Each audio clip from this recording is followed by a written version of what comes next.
Hello everyone, it's Rebekah with a Bible Art Journaling Challenge for you.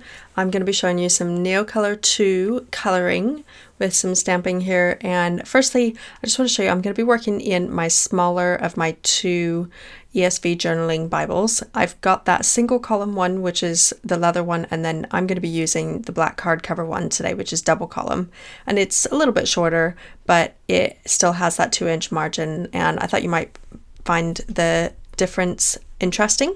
So I'll link to both of those over on my challenge. But today I have prepared my page with a little bit of matte gel medium. I know a lot of people can't find the Art Basics Clear Gesso, which I really like, and it is a perfectly suitable solution, and I thought it would be really nice today because it's super smooth and works great as well. So I put some of that on, a couple layers of it, nice and thin layers, and then I've used this adorable stamp from Lawn Fawn. They have some cute stamps, and I thought this one was great, a little globe, because I'm in Mark chapter 16, which says in verse 15, and he said to them, "Go into all the world and proclaim the gospel to the whole creation."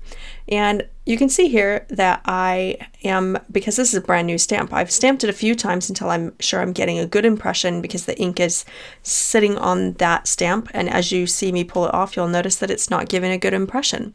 And that's because I don't have a perfectly smooth base, and I thought about leaving it like this because it has kind of a distressed oldie worldy feel to it, but instead I will later show you how to make that be fixed. And I'm using some illustrated faith stamps here from a couple of the collections that they've got, and it is some fun stamps that go great with this. And so because I've used these before, I'm not going to set them down on my page because I don't want them to stain around. I'm using archival ink because it's permanent, and when I use my Neocolor II crayons, it won't actually affect anything because it will stick right in place. It's an oil-based ink.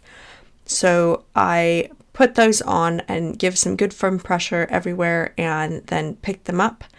And I'm spelling out here, be bold and brave. And then I just want to show you here that if you use the grids on your acrylic blocks, then you can make sure that everything's lined up perfectly, which is great.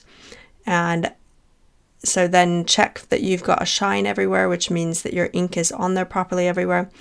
Give it some good firm pressure, and then you're good. And underneath you can see that I've got a couple of things there, some black things. That's some accessories which I've linked over my blog, which I use under my Bible pages to get a really good impression when stamping, and it's working for me right now.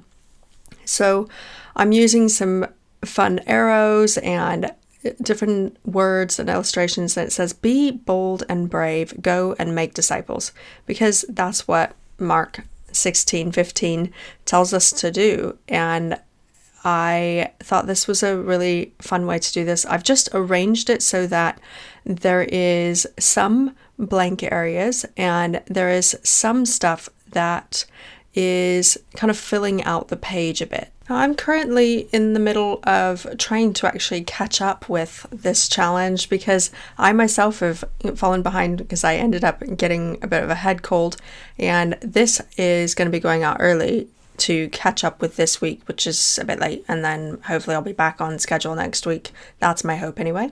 And this challenge is something that I needed to make be easy and quick, which is something that we all need to do. Sometimes when we spend time in the Word, it can't happen really long and drawn out. Sometimes we have to spend brief and amazing time in the Word, and that's what I was doing today. Stamping is a really good way to achieve that because this whole thing happens really quick when I don't have to illustrate everything. I simply put down images and illustrations that have been made by other people, and then that gives me a springboard to create with. So I've taken some Neocolor II crayons, and every time I put some color down, I just heat set it with my heat gun, and then I go in with more color there, and I'm just using some grass green, which is not part of my little 15 set, but there is a green in there if you wanted to just get a 15 set. They're super fun to use, and it is a crayon that melts with water. It's a watercolor crayon essentially, and it is really creamy in comparison to other watercolor. I really like Neocolor II. It is watercolor. It is not something that you could compare to a different product. It's only able to be compared against other watercolor products. And I say against watercolor, this is one of the creamiest watercolors that you would get. It goes on very buttery and has a very vibrant color to it. This Caran d'Ache set is just beautiful, and although there are other brands of watercolor crayons, I really trust Caran d'Ache. They have good quality products, and I've always been really happy with these watercolor crayons. There is 126 colors, and as you can see, I got that 15 set, just loved it, and have been collecting individual colors as I go along. So I've got around 50 colors now, and I love each one of them for different reasons, and I have been super happy with them. I've been using them for just ages and ages, and you can see that they just never seem to run out. And I'm using these water brushes. The canister, or the handle, I guess, is full of water, and you can just fill it up in your tap, and then you've got water right there for you. And I wouldn't recommend that if you haven't prepared your page with something first, because it will just make everything bleed straight through. And you can see there, I tried to put some brown there. I didn't like it, so I kind of scrubbed it off, and that was it. And that's the thing, is watercolor is so easy to fix on the go. If you don't like something, you can just kind of scrub it away with your brush. And I'm able to keep adding color. It's a little bit neon looking, but you'll see in the photos at the end that it's not. You can just really have a lot of fun with watercolor, because as you put one layer down, you can just get it dry either by air or by a heat gun, and then you can go in with further layers. Like here, I'm using a turquoise color to get just a little faint color down, and then I want to deepen the color. So in a moment here, I'll go in with ultramarine, which is a darker blue, and I'll go in with just the edges of it, and it kind of, because I'm using darker colors on the outside, it will draw my eye to the middle of the photo, which is what I want, with it, where all of my stuff is. And don't we all love to find in our Bibles a page that has so much free space? If you've already, because this is such a popular verse, done some creativity on this particular verse, then in order to join into the challenge, I'd really encourage you to do a tip-in. You can see how to do Neocolor II and tip-ins on my blog. Just search for them. And here you can see I'm using different sizes from the Faber-Castell Pitt artist pens. There's a collection of them from extra superfine, fine, medium, and brush. All of those different sizes there that I showed you, I'm just using all of them to use something that is a similar size to the different parts of black that I'm trying to fill in. And you'll notice that as I fill this in, it really is very simple. I go on one side of the letter, and then I go on the outside, and then I fill in anything left.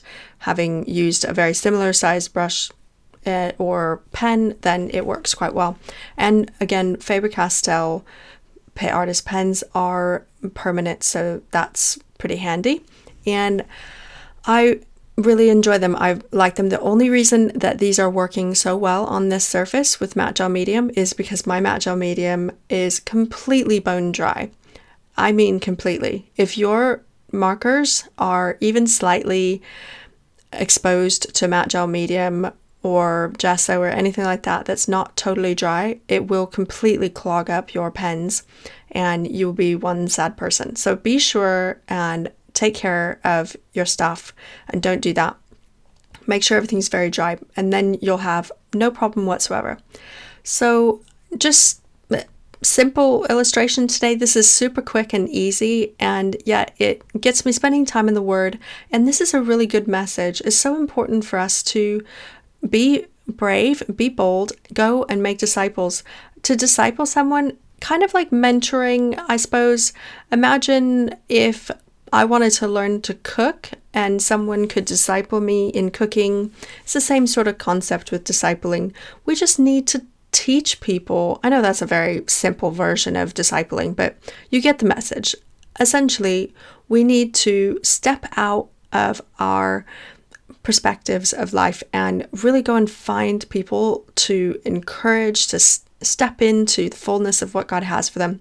Everyone has an amazing plan for their life that God has destined for them, and we can really help them to step into that.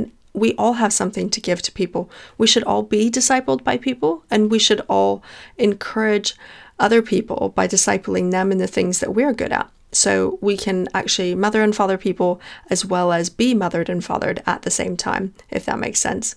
And really, I want to encourage you today to be brave, be bold, step out of your comfort zone and find people who are hungry for what you can offer, because God's given you gifts and talents and the ability to really bring people into the kingdom by being the best version of yourself. And we can all do that in some way.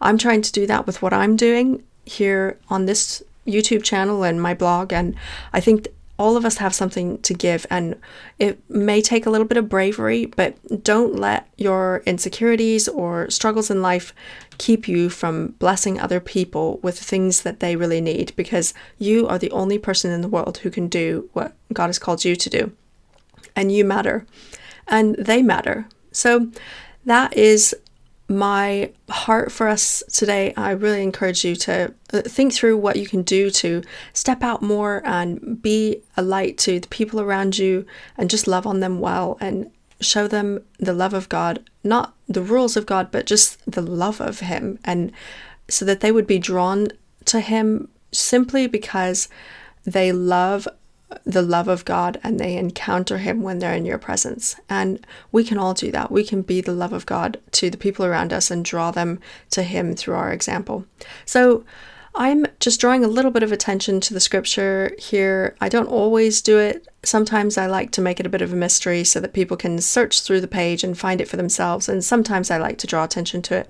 Today I thought that pop of pink would be good. It's actually called purple. The Neocolor II color is called purple, though it does look very pink to me.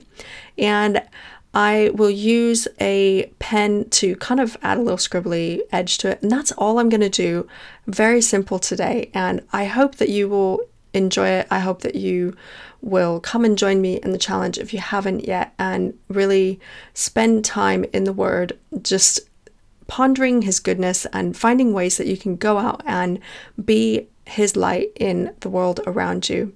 And be the best version of yourself so that other people can be drawn to God through what you do. So that is the end of my page, and love you guys very much. Thank you so much for joining me today. It is always a pleasure to rub shoulders with you and do life with you, and I'm so honored to know each one of you who've been on this journey with me. Come and check out the challenge if you haven't yet. There's lots going on many weeks before this where you can get for free on that archive there. It'll be linked below if you're on YouTube. And Patreon is just a way that you can connect with me and support this art ministry as we help to encounter people with the love of God. I hope to see you soon. Bye.